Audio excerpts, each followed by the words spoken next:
my name is Sheehan, and today I'd like to talk about The Planets by Holst. And I'd like to go through this extraordinary work, exploring how each of the 7 movements are put together. I'm one of these people who just loves to know exactly where I am in a piece of music. And if you like listening to classical music closely, this video, indeed this channel, might be for you. Now, Holst in 1913 was on a holiday with some other English composers, including Arnold Bax, and Holst was always into kind of the more esoteric side of things, and he'd gotten into astrology, you know, horoscopes and all that kind of thing, and he was reading a book about it, and whilst he was having a discussion with these other musical figures on this holiday, he had the idea of expressing each of the planets in the sky through music in an astrological way rather than an astronomical way, if you know what I mean. So when he got back from his trip, he started work. Now, Holst was a busy guy, he was a teacher, and apparently he could only really devote time to composition during weekends and holidays, but it took him from 1914 to 1917 to write The Planets, and it was first performed by his good friend Sir Adrian Boult on the 29th of September 1918.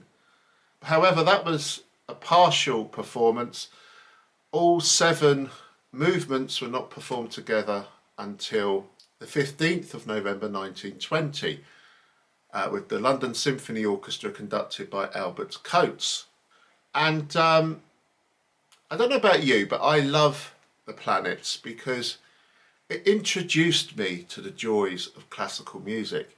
I remember sometime in the mid-1980s, I was sitting on a carpet in my classroom as a little kid, and my teacher, she put on an LP of The Planets, and she said, "Lie back everybody, and as you listen to the music, imagine the planets in your head." I guess it was quite an easy lesson for her, but it just changed my life because I really did try to imagine each of the planets as I listened to them, and the music was just so immediate and so exciting, and that's why I'm doing these videos today. So I'd like to dedicate this video to Mrs. Semper, who taught me all those years ago in primary school.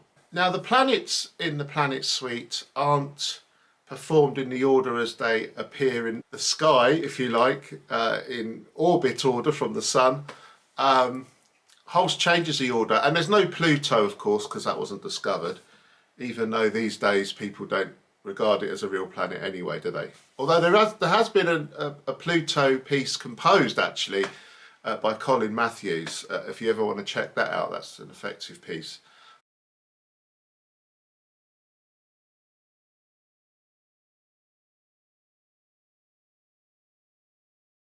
So the first of the planets, Mars, the bringer of war, is just such an incredible tone poem of violence, of aggression, of menace, and it's all underpinned by that famous 5/4 ostinato.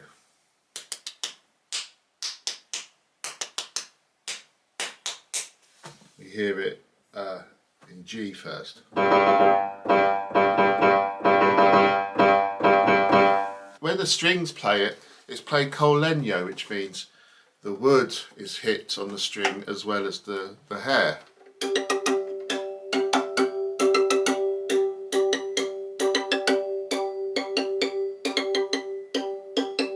Gives that percussive, rhythmic sound. And above that rhythm, we have this ominous sounding idea in the horns and the bassoons.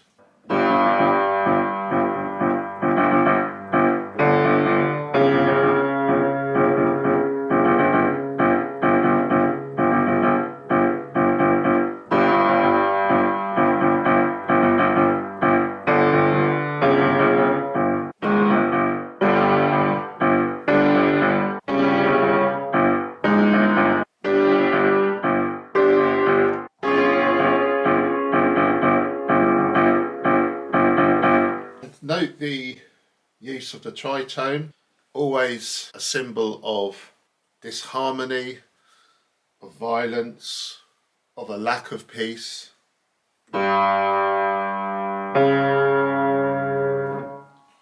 And then there's another slithering chromatic idea as well in this opening section.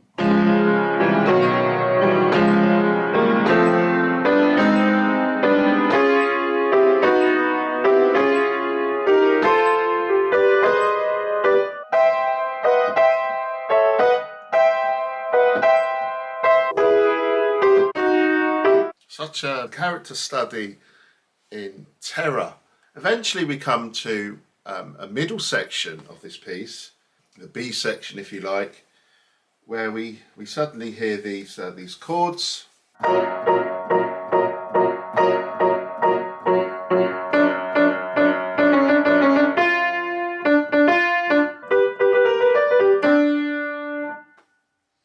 Full of fanfares, militaristic eruptions. We then come to a transition section where we hear that slithering chromatic idea again.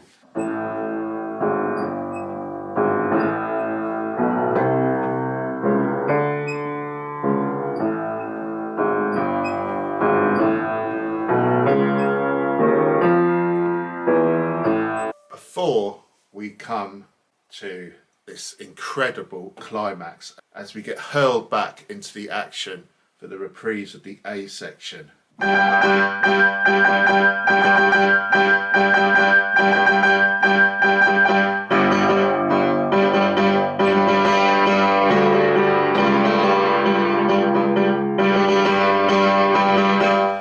Such a thrilling moment in this piece.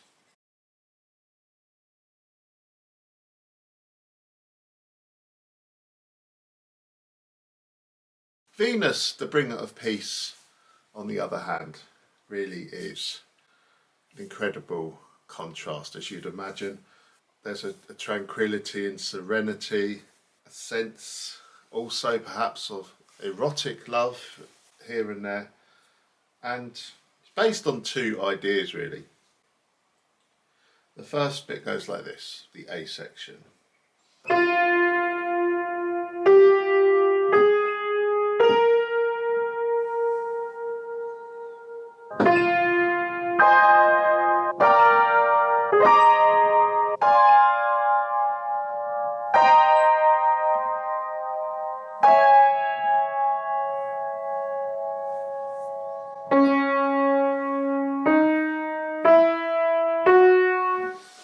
So that always heralds the A section.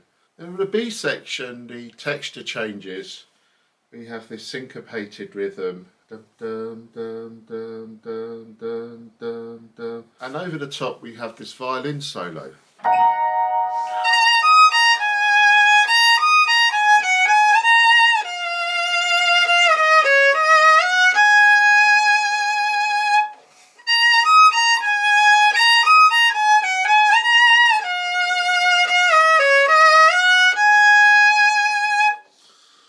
Emotional, very heartfelt music there. You have this idea as well.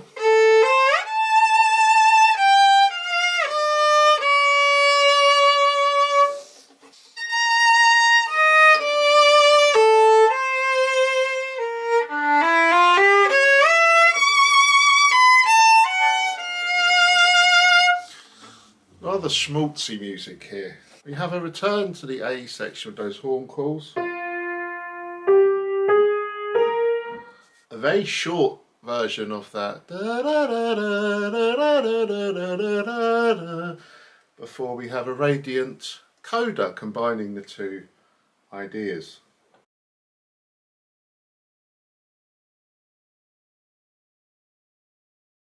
Mercury, the winged messenger, is the scherzo of this suite, if you like, and and of course the music's just quicksilver, mercurial, ever-changing, fleet. There's this interplay, this kind of bitonality between B flat major and then E major. And if that sounds familiar, it's our old friend the tritone again. which we heard in Mars, if you remember. Here it is here. So we have that kind of thing. To kind of add to the mix, we have there's this rhythmic syncopation as well between the 6 quavers in the bar and the 3 crotchets in the bar. Kind of a hemiola effect. Thrilling, exciting music this. And then based on that,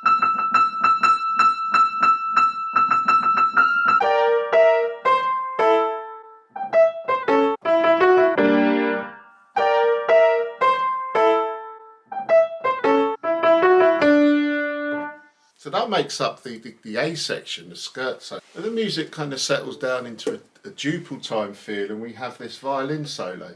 This is section B.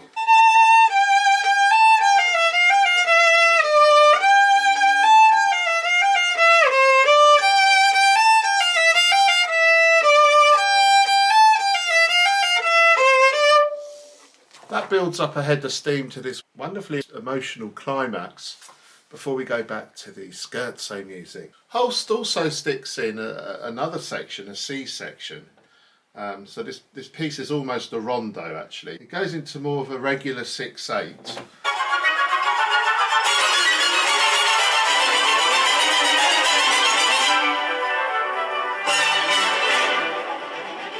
Before we have a coda which rounds off the piece combining elements of the A and B sections.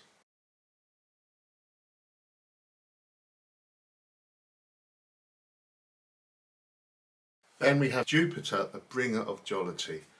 And my goodness me, did this piece have a massive effect on me when I first heard it all those years ago.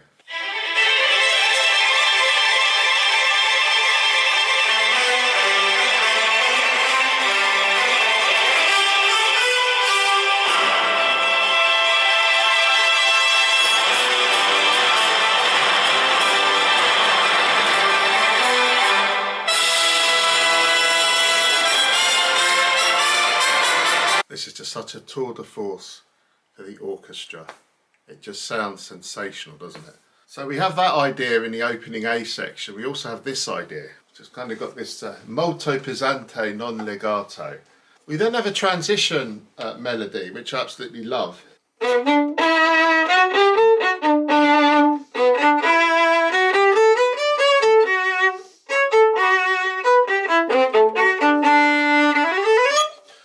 And then we have the B section. We're in 3 time and I love this bit.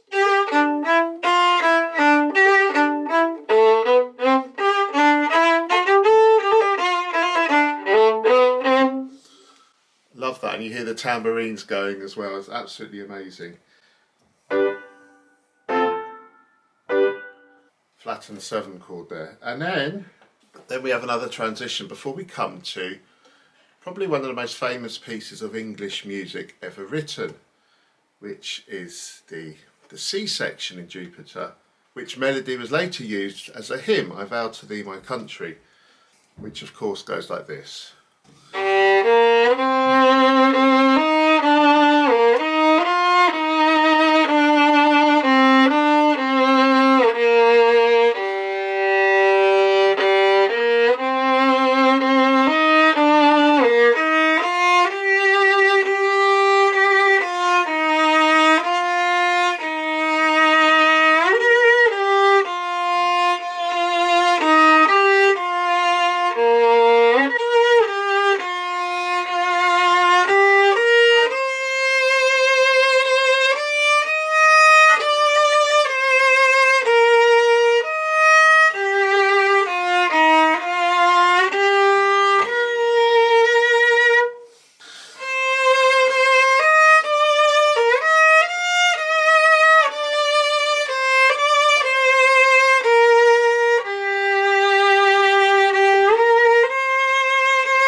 beautiful.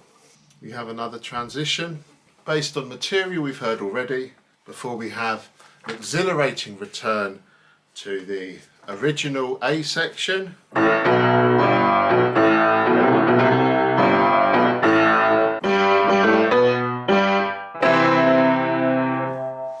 We have a recap of the B section as well. Dum, bum, bum, bum, bum, bum, bum, bum, bum, bum, bum, bum. Before we have a wonderful coda which reminds us of the I Vow to Thee My Country melody.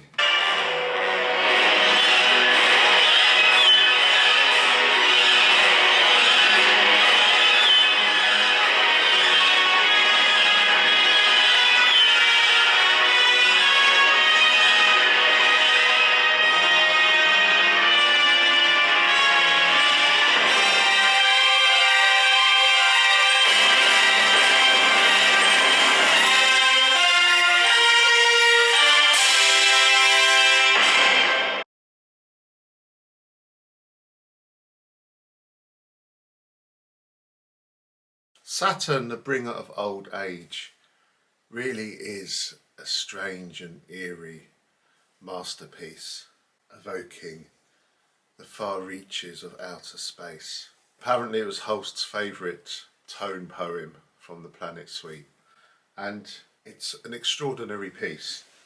It's very episodic in nature, but we begin with these eerie oscillating chords.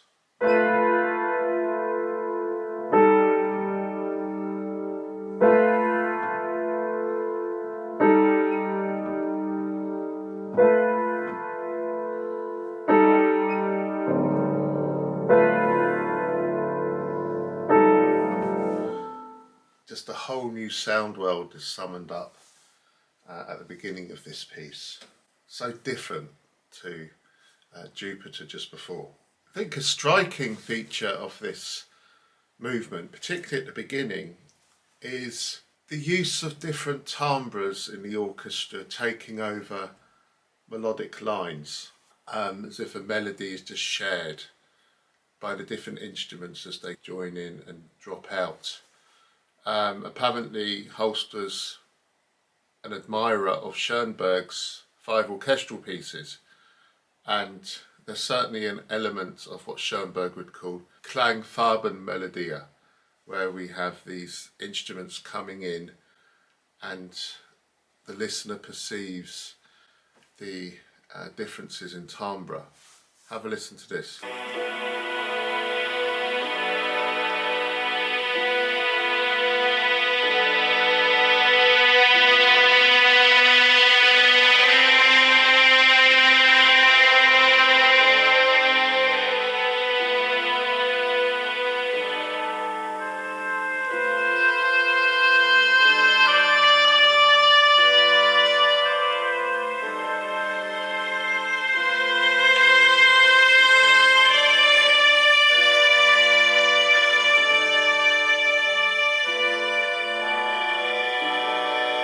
We come to a second section where we hear a brass chorale with a descending walking bass line.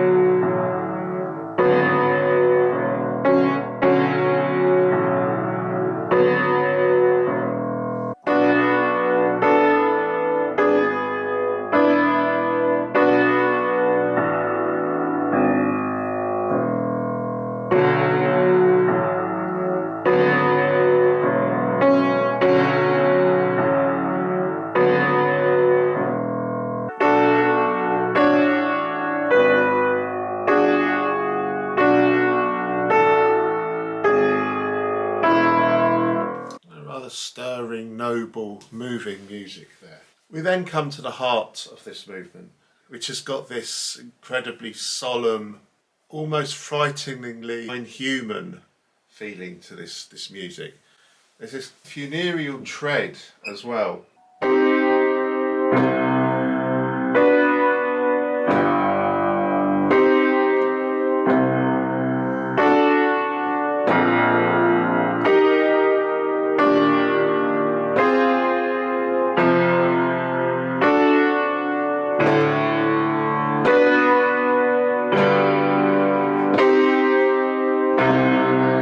Eventually this solemn, granite-like music comes to a terrifying climax, where a cacophony of bells ring out.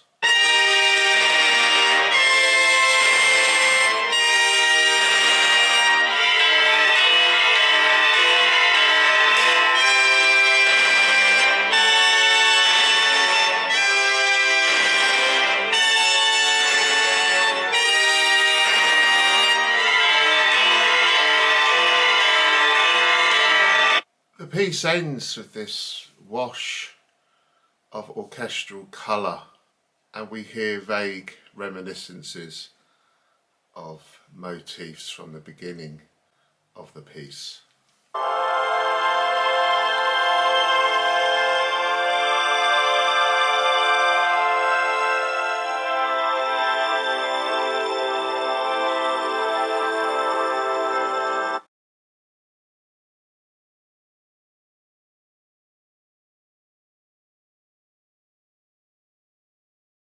Uranus, the Magician, is a wild piece, and it begins like this, with our old friend the tritone.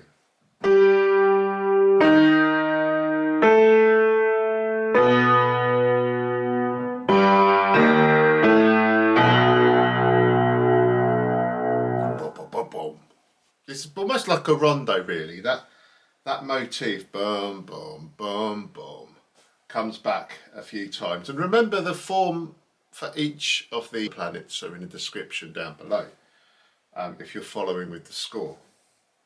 We then have this kind of skittish idea.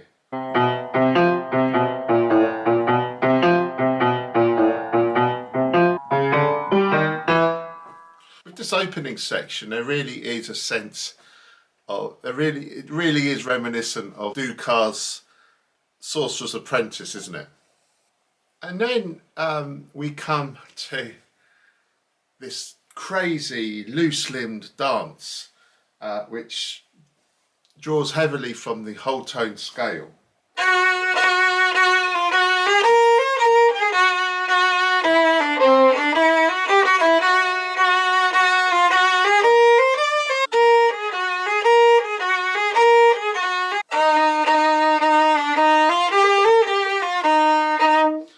Etc.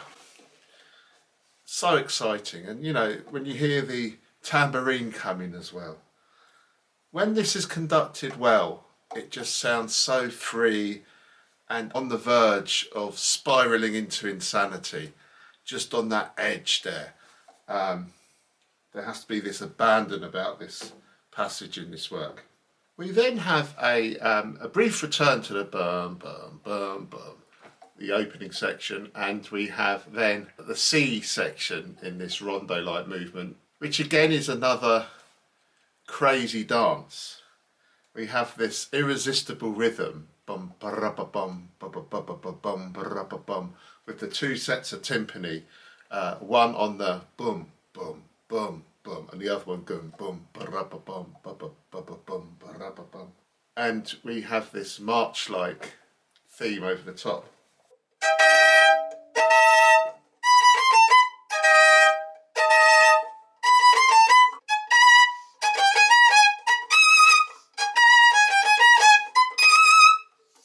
That kind of thing. This music is just so irresistibly crazy.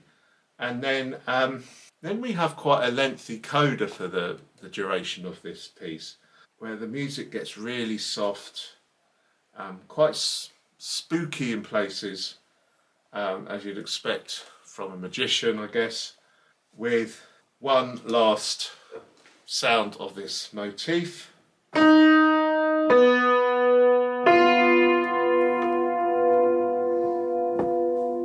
And then we have this incredible chord.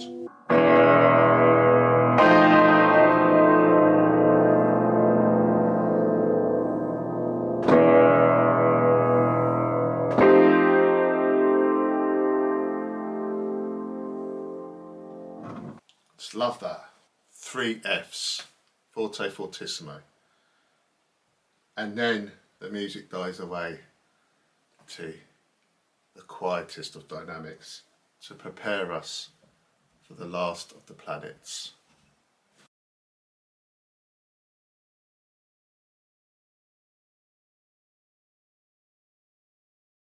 Neptune the Mystic really is a piece that conjures up the furthest reaches of the solar system.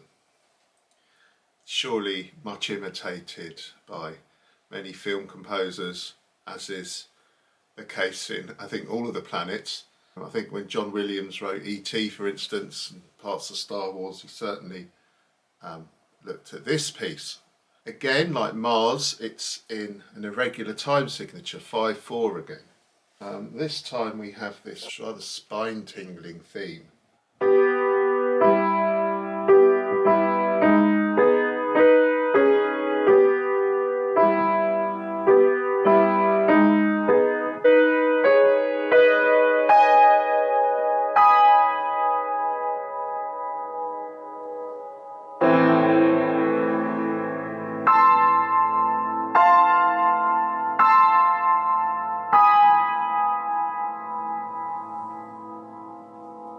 A haunting motif. After these cascades on the Celesta, creating this alien dreamlike quality, very special sound world in this piece. We come to a new section, Allegretto, where we hear this.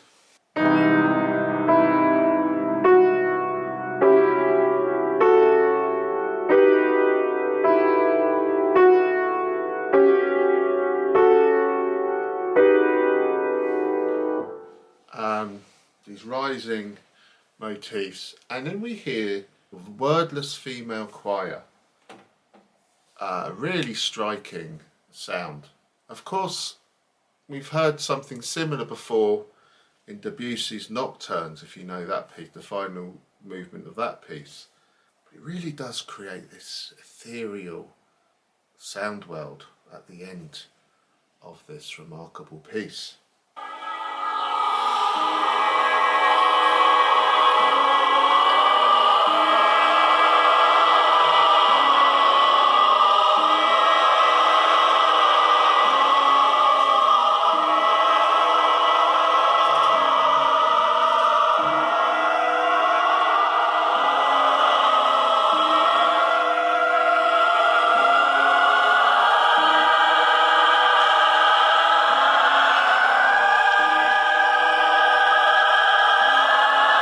And that's how Neptune ends. These rocking chords and the wordless female choir. I remember performing this in a youth orchestra, and live, the choir singing in a room, and the door is gently closed, and the choir's voice just dies away.